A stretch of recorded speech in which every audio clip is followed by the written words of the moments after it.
Empire suprême, le plus grand du monde. Au cours du XVIe siècle, la Grande-Bretagne entreprit la construction de son empire, étendant la portée de son autorité et de son influence au-delà de ses propres rivages grâce à la pratique connue sous le nom des impérialismes.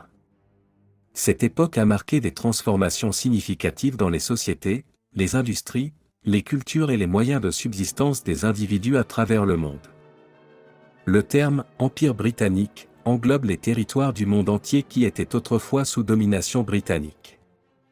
Établi progressivement au fil des années, il s'est étendu pour englober des régions étendues d'Amérique du Nord, d'Australie, de Nouvelle-Zélande, d'Asie et d'Afrique, ainsi que de plus petites parties d'Amérique centrale et du Sud.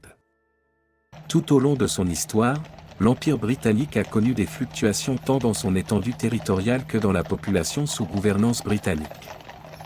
Atteignant son apogée en 1922, il revendiquait le titre du plus grand empire jamais connu, s'étendant sur environ un quart de la surface terrestre et régnant sur une population de 458 millions d'individus.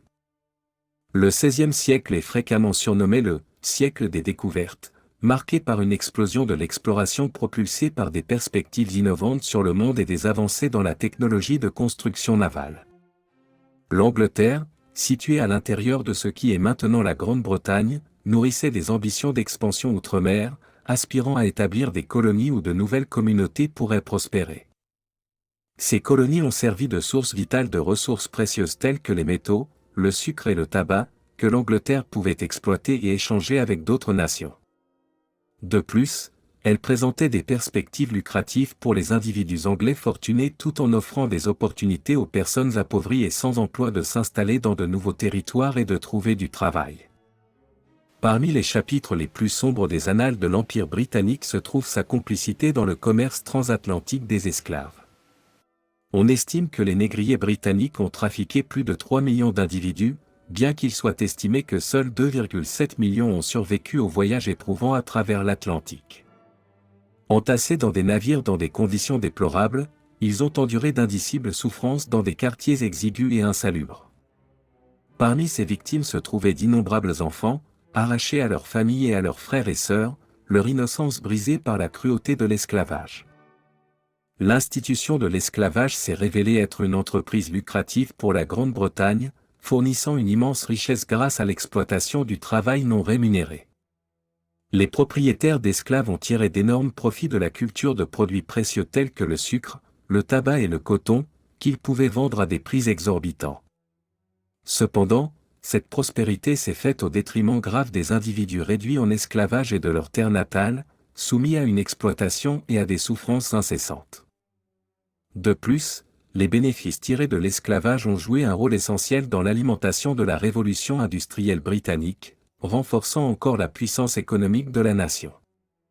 Ainsi, le cycle d'exploitation perpétué par l'esclavage a non seulement enrichi les propriétaires d'esclaves individuels, mais a également contribué de manière significative à l'avancement économique global de la Grande-Bretagne. La Grande-Bretagne a officiellement interdit le commerce des personnes réduites en esclavage au sein de son empire en 1807, une étape monumentale connue sous le nom d'abolition.